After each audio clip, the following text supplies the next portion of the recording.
মহা পরীক্ষার একটি দিন, একটি সময়, একটি ক্ষণ আমাদের সামনে আসতেছে। কোরবানি যদি আমরা শুধু মনে করি গোশত খাওয়ার নাম, কোরবানি যদি আমরা শুধু মনে করি মান সম্মান টিকিয়ে রাখার নাম, কোরবানি যদি আমি মনে করি কোরবানি না দিলে কেমন দেখায়, কোরবানি না দিলে সম্মান নষ্ট হয়ে যায়, কোরবানি না দিলে আত্মীয় স্বজনরা কেমন বলবে। আসলে দেখেন, নিয়াত গুণে বরকত, এ কথাটা কিন্তু 100% কারেক্ট একটা কথা। আপনি কোরবানি দিবেন, যদি আপনি নিয়াত করেন আত্মীয় স্বজন কি বলবে এজন্য কোরবানি দিচ্ছি, তাইলেও কিন্তু আপনার গরুটা জবাই হচ্ছে, গোশত আপনি খাচ্ছেন। আবার যদি নিয়াত করেন আমি কোরবানি দিচ্ছি আল্লাহ রব্বুল আলামিনকে সন্তুষ্ট করার জন্য, তাইলেও কিন্তু পশুটা জবাই হচ্ছে, গোশত আপনি খাচ্ছেন। এক নিয়াতের কারণে কোরবানিটা মাকবুল হয়ে গেল, কবুল হয়ে গেল, আর এক নিয়াতের কারণে কোরবানিটা বরবাদ হয়ে গেল।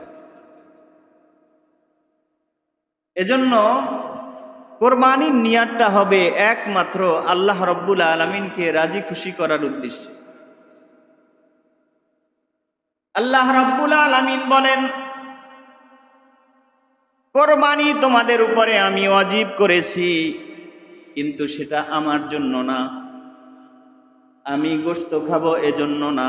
আমার কাছে তোমাদের কোরবানির গরুর বা কোরবানির পশুর যেটাই তোমরা জবাই করো না কেন, সেখান থেকে কোরবানির গোশত আমার কাছে আসবে না, রক্ত আসবে না। লা ইয়ানালাল্লাহা লুহুমুহা ওয়ালা দিমাউহা, কোরবানির পশুর রক্ত গোশত কিছুই আমার কাছে আসবে না।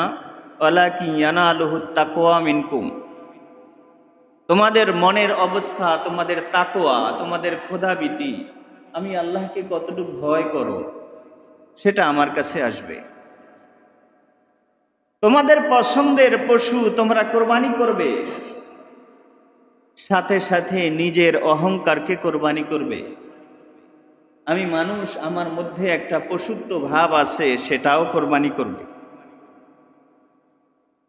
আমি কোরবানি করব একমাত্র আল্লাহ রব্বুল আলামিনকে রাজি খুশি করার উদ্দেশ্যে। কিন্তু এর মধ্যে গরিব দুঃখী মানুষের হক আছে না? গরিব দুঃখী মানুষের হক আছে, আবার সেই হকটা সুন্দরভাবে আদায় করতে হয়। সুন্দরভাবে আদায় করতে পারি সেটা আমাদের খেয়াল করতে হবে। যদিও কোরআন হাদিসে বাধ্য করে দেওয়া হয় নাই যে তুমি 3 ভাগ করে এরকম দিতেই হবে, এরকম বাধ্যবাধকতা নাই, কিন্তু এটা হলো সৌন্দর্য, এটা হলো সৌন্দর্য, উত্তম। আপনি পেট ভরে খাবেন, আপনার পাশের বাসার মানুষটা খাবে না, তার মুখে এক টুকরা যাবে না, এটা ইসলামের সৌন্দর্য না, এটা ইসলামের সৌন্দর্য না। সৌন্দর্য হলো আমি যদি 1 লোকমা খাই, আমার প্রতিবেশীও 1 লোকমা খাবে। এটা ছিল আমার নবীজির আদর্শ। আবার এটা সমস্ত নবী রাসূলগণদের আদর্শ ছিল। হযরত ইব্রাহিম আলাইহিস সালামের অভ্যাস তো এমন ছিল, মেহমান ছাড়া খানাই খাইতেন না। খাবারের সময় যখন হয়তো দস্তারখান বিছায়া খাবার নিয়ে বসে থাকতেন, মেহমান আসবে, খাবার খাবো। একদিন মেহমান আসছে না, নবী ইব্রাহিম আলাইহিস সালাম বসে রয়েছেন, মেহমান নাই। হঠাৎ করে দেখতেছেন এক আল্লাহর মেহমান আসছে।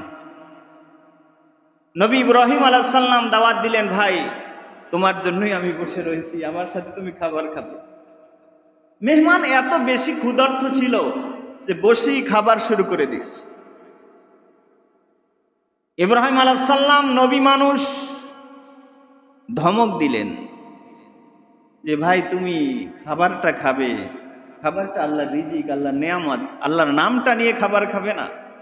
এত বেশি ক্ষুধার্ত ছিল যে আল্লাহর নাম না নিয়ে বিসমিল্লাহ না পড়েই খাবার শুরু করে দিয়েছে। ইব্রাহিম আলাইহিস সালাম ধমক দিয়েছেন। আল্লাহ রব্বুল আলামিনের সাথে সাথে ওহী পাঠায়া দিলেন, ও খলিলুল্লাহ, আমার ইব্রাহিম, এই লোকটাকে আমি বছর বছর বছর এত বছর খাবার খাওয়াইছি, কোনদিন আমি বিসমিল্লাহ না বলার কারণে তার খাবারটা আটকাই নাই, খাবার আটকাই নাই। আমি পৃথিবীতে যে আমাকে ডাকে তাকেও রিজিক দেই, যে না ডাকে তাকেও রিজিক দেই। হতে পারে লোকটা বেশি ক্ষুধার্ত ছিল, বিসমিল্লাহ না বলেই খেয়ে ফেলছে, এজন্য তুমি তাকে ধমক দিয়া উঠাইয়া দিবে, এমন না। কতবার, কতদিন, কত বছর আমি আল্লাহর নাম নেয় না, আমি তার খাবারটা কোনোদিন আটকাই নাই। তুমিও তার খাবারটা আটকাবে না, সে খাক। এজন্য নবী রাসূলগণদের অভ্যাস ছিল এটা, মেহমান ছাড়া খাবার খাইতেন না। আমার নবীজির অভ্যাস ছিল, নিজে যদি এক লোকমা খাইতো, তার মসজিদে নববীতে আহলে সুফফা গরিব গরিব সাহাবাই কেরাম এখানে থাকতেন, পড়ে থাকতেন। নবীজির মুখে যদি এক লোকমা খাবার আসতো, তারাও এক লোকমা পাইত। নবীজি অনাহারে থাকলে তারাও অনাহারে থাকতেন। 2 দিন 3 দিন 7 দিন পর্যন্ত নবীজি অনাহারে ছিলেন। আসহাবে সুফফার সাহাবাই কেরামও অনাহারে থাকতেন। সাহাবাই কেরাম হাদিস বর্ণনা করছেন, খোদার কসম করে বলি, আমরা 2 দিন 4 দিন 5 দিন 7 দিন অনাহারে থাকতাম। কিন্তু নবীজির সামনে, নবীজি যখন সামনে এসে বসতেন, নবীজির সুন্দর চেহারা মুবারকের দিকে তাকাইলে আমাদের ক্ষুধা নিবারণ হয়ে যেত। সুবহানাল্লাহ। আমরা ক্ষুধার কথা ভুলে যেতাম, ক্ষুধা নিবারণ হয়ে যেত। আল্লাহ আমাদের থেকে ক্লান্তি উঠায় নিতেন, আমাদের মনে হয়েছে আমরা খাবার খাইছি। সুবহানাল্লাহ। সুতরাং বলতেছিলাম, কোরবানির গোশত, অনেকেই এখন প্রশ্ন করে যে কোরবানির গোশত 3 ভাগ করে দিতে হবে, এটা কি কোথাও আছে? এটা ডাইরেক্ট কোরআন হাদিসের কোথাও নাই যে 3 ভাগ করে দিতে হবে। কিন্তু হাদিসে এরকম আছে যে তুমি কোরবানি দিলে তুমি নিজে খাও, তোমার আত্মীয় স্বজনদের খাওয়াও, যে কোরবানি না দিছে তাকে দাও, যে চাইতে আসে তাকে দাও। এরকম ভাঙ্গায়া ভাঙ্গায়া অনেকভাবে বলা হয়েছে। এই হাদিসটাকে এক জায়গায় মিলায়া এইটাকে বলা হয়েছে, যেরকম তুমি নিজে খাও তাইলে সেখানে 1 ভাগ, অন্যদেরকে দাও, আত্মীয় স্বজনকে দাও, এই হিসাবে 1 ভাগ হয়ে যায়। আবার গরিব যারা চাইতে আসে, যারা কোরবানি দেয় নাই, এরকম আরো অনেক বলা হয়েছে। তো এগুলো মিলাইয়া 1 ভাগ করা যায়, মানে গরিব অসহায়দের জন্য, আত্মীয় স্বজনদের জন্য, আর নিজে খাওয়ার তো 1 ভাগ আছে। এই হিসাবে ওলামায়ে কেরাম বলেন যে 3 ভাগ করে যদি দেওয়া হয়, বিষয়টা কি হয়? সুন্দর হয়। আপনি যদি মনে করেন আমি 3 ভাগ কেন, আমি 5 ভাগের 1 ভাগ নিজে রাখবো, আমি তো কিনা খাইতে পারি, আমার ফ্রিজ ভরার দরকার নাই, যদি মনে করেন 5 ভাগের 1 ভাগ নিজে রাখবো, 4 ভাগই দিয়ে দেবো, সেটা আরো সুন্দর। সেটা কি? আরো সুন্দর। এটা হলো আপনার মন মানসিকতার উপরে। আবার মাসালায় আছে, যদি মনে করেন আপনি ছোট্ট একটা খাসি জবাই দিচ্ছেন, কিন্তু আপনার ঘরে যে লোক আছে ওটা আপনার নিজেরই লাগে, মাসালায় বলে আপনি যদি 1 টুকরাও এখান থেকে না দিতে পারেন, তাহলে আপনার কোরবানির কোনো অসুবিধা নাই, কোরবানির কোনো অসুবিধা নাই, গুনাহ হবে না। ইসলাম কোনো ব্যাপারই কঠোরতা করে নাই। ইসলামকে আমরা বুঝি না, এজন্য মনে করি অনেক বোঝা। ইসলাম কোনো ব্যাপারই আপনাকে কঠোরতা করে নাই, শিথিল করেছেন। তোমার সুযোগ অনুযায়ী তুমি সব ইবাদতগুলো সুযোগ অনুযায়ী করতে পারো। নামাজ এখন ফরজ, জুমার নামাজ, কিন্তু আপনি যদি সফরে থাকেন, জুমার নামাজ আপনার উপর ফরজ না। আপনি জোহরের নামাজ 10 রাকাত পড়বেন, যদি সফরে থাকেন আপনার জন্য 2 রাকাত, আপনার জন্য 2 রাকাত। সুন্নাতগুলো নফল হয়ে যায় সফরে। 4 রাকাত ওয়ালা ফরজ নামাজ কয় রাকাত পড়বেন? 2 রাকাত। তো 10 রাকাত নামাজকে সফর অবস্থায় 2 রাকাত হয়ে গেল। সুতরাং ইসলামটা সৌন্দর্য যখন আমরা বুঝবো, তখন ইসলামটা আমাদের বেশি ভালো লাগবে। আর যখন আমরা ইসলাম সম্পর্কে জানবো না, তখন আমাদের কাছে বোঝা মনে হবে। নবীজি সাল্লাল্লাহু আলাইহি সাল্লাম বলেন, সাহাবায়ে কেরাম প্রশ্ন করেছিলেন, ইয়া রাসূলুল্লাহ সাল্লাল্লাহু আলাইহি ওয়াসাল্লাম, মা হাযিহিল আযাহি ইয়া রাসূলুল্লাহ সাল্লাল্লাহু আলাইহি সাল্লাম, আমরা যে কোরবানি করতেছি এই কোরবানিটা আসলে কি? আসলে কি? নবীজি সাল্লাল্লাহু আলাইহি সাল্লাম বললেন, সুন্নাতু আবিকুম ইব্রাহিম, এটা তোমাদের পিতা ইব্রাহিম আলাইহিস সালামের তরিকা, ইব্রাহিম আলাইহিস সালামের সুন্নাহ। সুবহানাল্লাহ। সাহাবায়ে কেরাম আবার প্রশ্ন করলেন, ফামালানা ফিহা ইয়া রাসূলুল্লাহ সাল্লাল্লাহু আলাইহি ওয়াসাল্লাম, বুঝলাম এটা ইব্রাহিম আলাইহিস সালামের রীতি, তার উপর আল্লাহ পরীক্ষার জন্য পাঠাইছিলেন। আমরা যদি কোরবানি করি আমাদের জন্য এর মধ্যে কি আছে? নবীজি সাল্লাল্লাহু আলাইহি সাল্লাম বলেন, বিকুল্লি শারাতিন হাসানা, কোরবানির পশুর প্রত্যেকটা লোমের বিনিময়ে আল্লাহ তোমাদেরকে নেকি দান করবেন। সুবহানাল্লাহ। প্রত্যেকটা লোমের বিনিময়। সাহাবায়ে কেরাম আবার প্রশ্ন করলেন যে ভেড়ার মধ্যে তো পশম বেশি থাকে, ফাসুফু ইয়া রাসূলুল্লাহ সাল্লাল্লাহু আলাইহি সাল্লাম, কেউ যদি ভেড়া কোরবানি করে তাইলে ভেড়ার পশম তো অনেক বেশি, ভেড়ার প্রত্যেকটা পশমের বিনিময়েও কি আল্লাহ নেকি দান করবেন? নবীজি সাল্লাল্লাহু আলাইহি সাল্লাম বলেন, ভেড়ার প্রত্যেকটা পশমের বিনিময়েও আল্লাহ নেকি দান করবেন।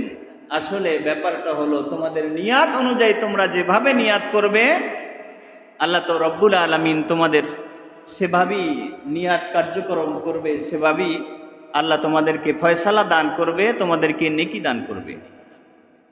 আমরা কোরবানির সময় আরেকটা সবচেয়ে এখন যেটা ক্রিটিক্যাল বিষয় হয়ে গেছে সেটা হলো কোরবানির পশুর বয়স। আমরা এটা একদম খেয়াল করি না। সুই দিয়া বিভিন্নভাবে ইনজেকশন দিয়ে 1.5 বছরের গরুটাকে মনে হয় 2.5 বছর হয়ে গেছে, হেইল্লা কিনা নিয়ে আসে একদম। কিন্তু মাসালায় বলে গরু এবং মহিষ 2 বছরের 1 দিন কম হলেও এটা দিয়া কোরবানি হবে না, গোশত খাওয়া হবে কিন্তু কোরবানি হবে না। বুঝতে হবে যে দেখতে বড় দেখাইলেই কাজ হবে না, মাসালাই এটা উল্টানের ক্ষমতা নেই, এটা উল্টানের ক্ষমতা নাই। যেহেতু এটা খাওয়ার জন্য না, আপনি 6 মাসেরটা খাইয়া ফেলান, সমস্যা নাই, কিন্তু যেহেতু এটা কোরবানি আল্লাহর জন্য হচ্ছে, খাবেন আপনি কিন্তু হচ্ছে আল্লাহর জন্য, অবশ্যই আমাদেরকে মাসালা ফলো করতেই হবে। গরু এবং মহিষ অবশ্যই হাটে যাই আপনারা কিনা নিয়ে আসেন, আন্দাজে কিনবেন না। ছোট গরু কিনলে অবশ্যই খেয়াল করতে হবে 2 বছরের 1 দিন কম হলেও গরু এবং মহিষ কোরবানি হবে না। এরপর যদি উট কেউ কোরবানি করে 5 বছরের নিচে কোরবানি দিলে কোরবানি হবে না। এরপরে আছে ছোট প্রাণী, বকরি, তারপরে দুম্বা, তারপরে কি ভেড়া, যে ভেড়া বকরি দুম্বা, এই যে 3 প্রকারের ছোট প্রাণী, এগুলো 1 বছর হতে হবে। 1 বছরের 1 দিন কম হলেও কোরবানি হবে না, এটাই মাসালা। তবে শুধুমাত্র দুম্বার ব্যাপারে, কি ব্যাপারে? দুম্বা, অন্য 2টা না, শুধুমাত্র দুম্বার ব্যাপারে মাসালায় আছে যে দুম্বাটা, কিছু কিছু দুম্বা তাড়াতাড়ি অনেক বড় হয়ে যায়। এজন্য নবীজি সাল্লাল্লাহু আলাইহি সাল্লাম শুধুমাত্র দুম্বার ব্যাপারে বলছে 6 মাস প্লাস যেই দুম্বাটা, ওই দুম্বাটা যদি 1 বছরের সাথে ছাইরা দিলে সমান সমান দেখা যায় অথবা তার চেয়ে বড় দেখা যায়, 6 মাসের এই দুম্বাটা দ্বারাও কোরবানি হবে। এটা শুধু দুম্বার বেলায়। এই মাসালা অনেক সময় আমরা গরুর ক্ষেত্রেও লাগাই ফেলাই, ওই যে শুনছে কোন রকম, কিন্তু এটা কোন মাসালা এটা আমরা বুঝি না। আমরা বলে যে হুজুর তার 2.5 বছরের গরুটা তো আমার 1.5 বছরের সমান। এই মাসালা মুখস্থ মাসালা দিলে হবে না, এই মুখস্থ মাসালার সমাধান আমরা দিতে পারবো না। যদি আপনি দেন সেটা আল্লাহর সাথে আপনি সমাধান করে নিয়ে।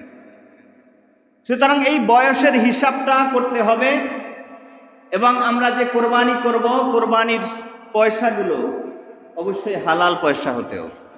সুদের পয়সা, ঘুষের পয়সা, পরের হক নষ্ট করার পয়সা দিয়া কোরবানি করলে কোরবানি হবে না।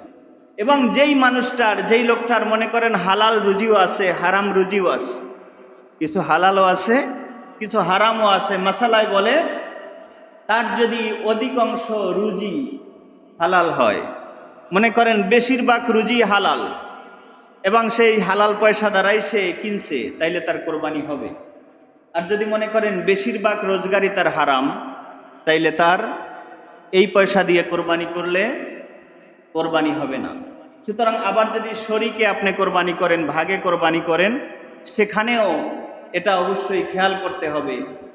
মনে করেন তিনজনে আপনি শরীকে কোরবানি দিলেন, ভাগে কোরবানি দিলেন, একজনের পয়সা যদি হালাল না হয়। আবার অনেকেই প্রশ্ন করছেন যে হুজুর, যে আমি যার সাথে কোরবানি করব এই লোকটা আগে সুদ খাইতো, আগে ঘুষ খাইতো, আগে হারাম রোজগার ছিল, এখন ভালো হয়ে গেছে, তার সাথে কোরবানি দিলে কি কোরবানি হবে? এটা কোনো সমস্যা নাই। আপনি সকালবেলা কাফেরও থাকতে পারেন, বিকালবেলা আপনি মুমিন হয়ে যেতে পারেন। সকালের হিসাব বিকেলে করা যাবে না। আপনি গতকালকের হয়তো সুদখোর ছিলেন, ছাইরা দিয়া আজকের আপনার কাছে যে রোজগারটা আছে এটা হালাল, এই হালাল রুজিটা দিয়া আপনি যদি কোরবানি করেন আপনার কোরবানি হবে। সুতরাং এই বিষয়গুলো আমাদের অবশ্যই খেয়াল করতে হবে এবং কোরবানি করব একমাত্র আল্লাহ রব্বুল আলামিনকে রাজি খুশি করার উদ্দেশ্যে, মানুষকে দেখানোর উদ্দেশ্য না, গোশত খাওয়ার উদ্দেশ্য না, একমাত্র আল্লাহ রব্বুল আলামিনকে খুশি করার উদ্দেশ্যে আমরা কোরবানি করব। আল্লাহ রব্বুল আলামিন আমাদের সকলকে তৌফিক দান করুক, সকলে বলি আমিন। আমা তৌফিক ইল্লা বিল্লাহ। আসসালামু আলাইকুম ওয়া রাহমাতুল্লাহ।